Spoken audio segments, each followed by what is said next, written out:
what is self-sabotage? First of all, let's define what it is so we know what it is and we know how to move forward and to release ourselves from self-sabotage.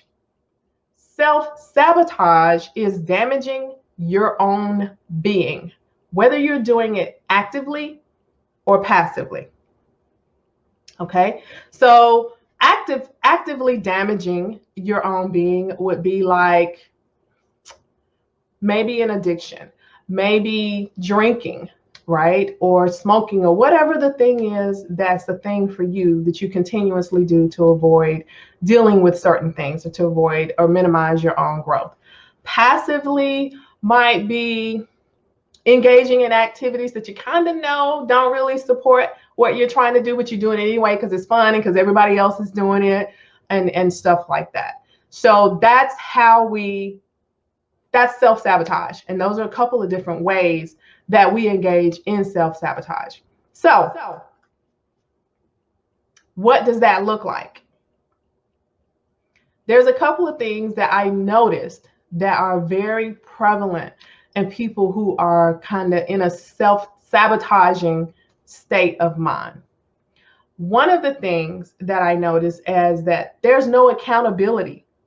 You do not hold accountability for yourself, right?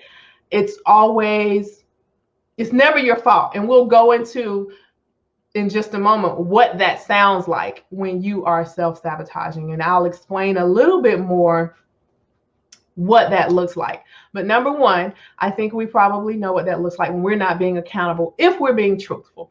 Number two, something else that we do when we're self-sabotaging is we victimize ourselves. Again, I think Shay mentioned my book, 7 Insights to Elevation, and one of the chapters is on victimization of self. And that's one of my favorite chapters because I find that a lot of times we will do that, maybe passively, right? Maybe not knowingly, but we will continuously victimize ourselves, and that can prevent us from going where we need to go in our life, where we're supposed to go. Defenselessness, the kind of woe is me. Defenselessness, powerlessness, those kind of go together for me because it's like a stripping of your power. And there is a certain amount of allowing in there, right? And I'm not talking about, and then let me make sure, because sometimes people get upset when I talk about these things, but I'm not talking about in a practical situation where somebody is in authority, where somebody is actively taking your power. I'm not talking about circumstances and situations like rape and stuff like that. I'm talking about the mental, because I'm coming from a mental perspective. I'm a mental health counselor. So that's the perspective that I'm coming from. I do believe that in our minds, we have a whole lot more control than we allow ourselves. So that's the perspective that I'm coming from, okay?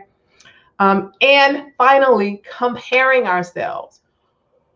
Woo! That's a whole hard and heavy one. We live in such a society today that it is very, very media driven.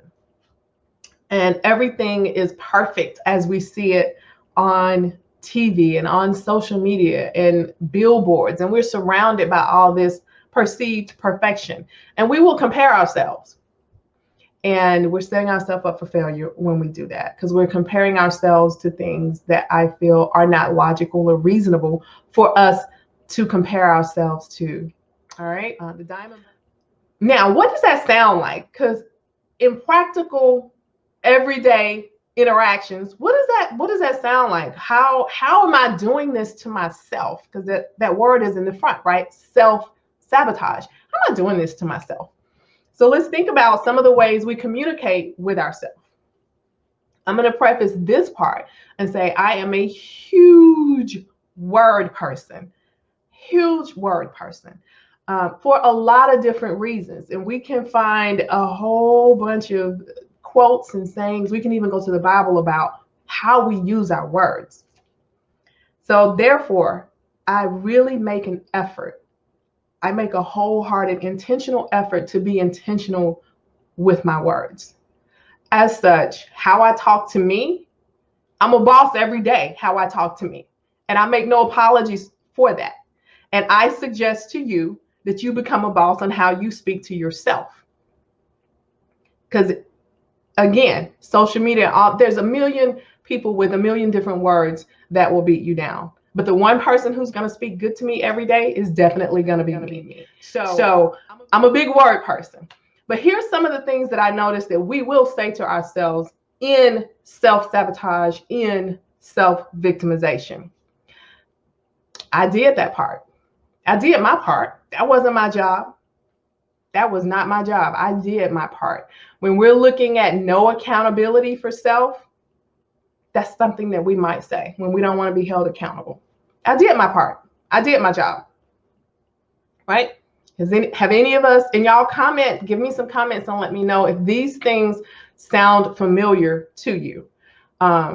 Maybe not that you've said them. Perhaps one of your friends have said these things. Perhaps your children have started these habits of saying certain things. And so I would implore you to challenge them, because they're setting themselves up for self-sabotage and victimization. We don't want our kids to do that.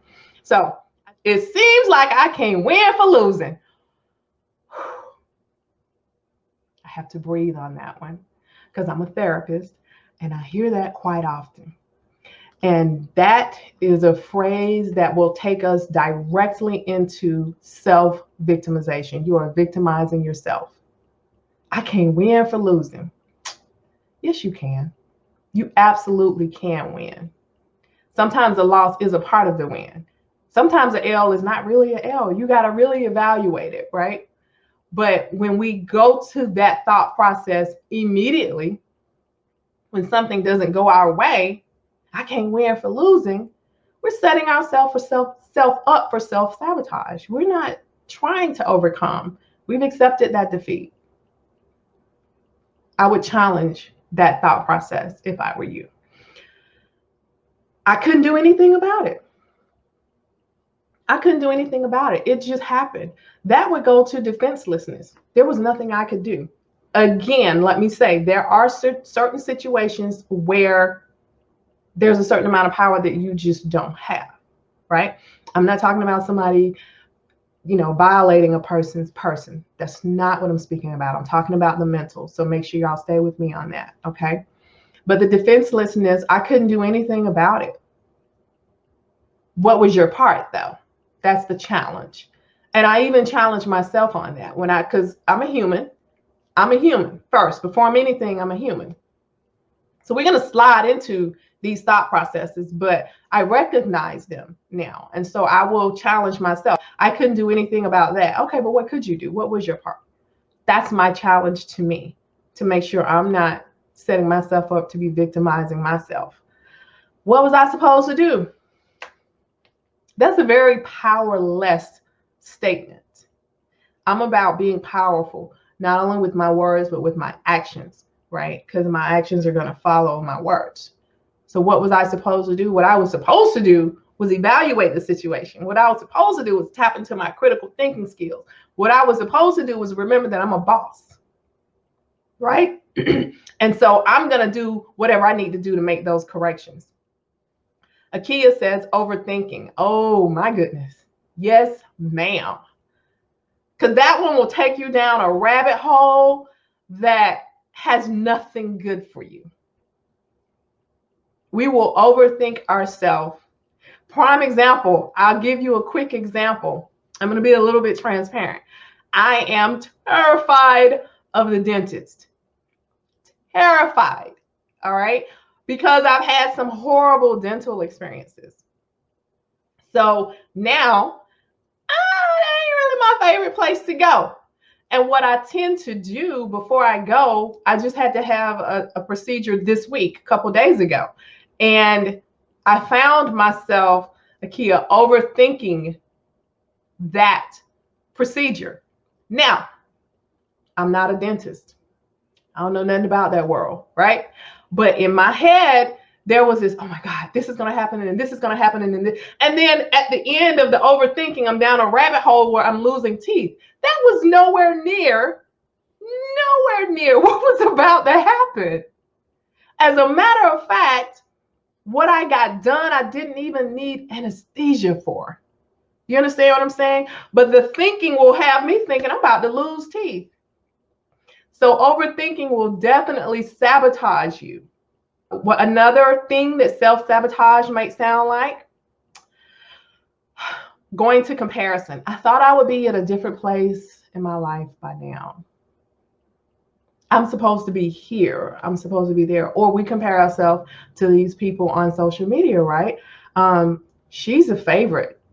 Everything seems to go her way. She's a winner. She's a boss. She's a this and he's a that. And we look at them and we put these people who we don't even know. We don't know their struggle. All we know is what they've shown us.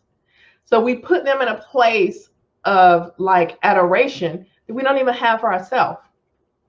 So if we go back to at the very beginning, what I talked about, I'm a boss to me every day.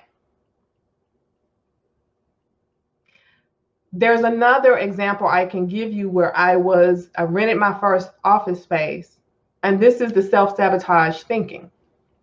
Rented an office space from an attorney, right? He's like, I want to have everybody together who rent space for me just to kind of show you guys I love you. Awesome. So we go and we have this lunch at this really fancy restaurant in Buckhead. I live in the metro Atlanta area, so Buckhead is a really nice part of town.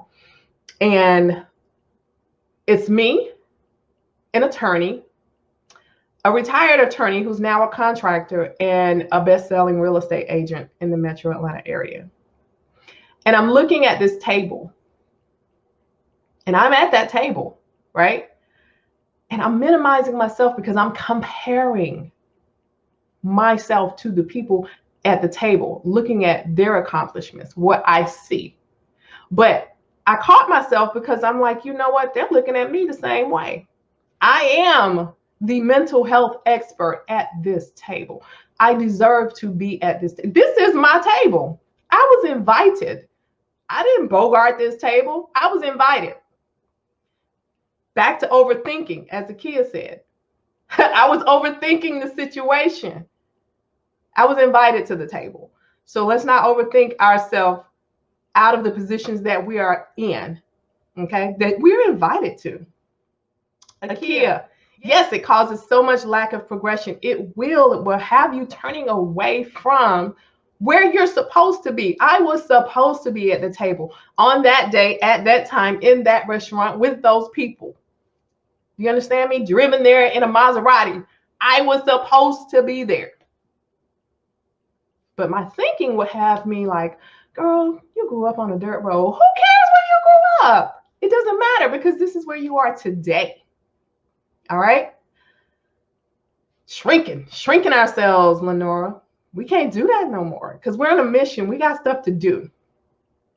So I now what I found when I find those thought processes coming, because we're humans, so they're going to happen, right? But I want you to be able to recognize it and then catch it and stop it. And so I have this visualization. Whenever something is coming for me that is bringing an energy, I'm an energy person because I feel people, I feel stuff. When it's coming my way and it don't feel good, I quickly, I'm a little silly too. I Black Panther that thing. I'd be like, no, we don't do that here.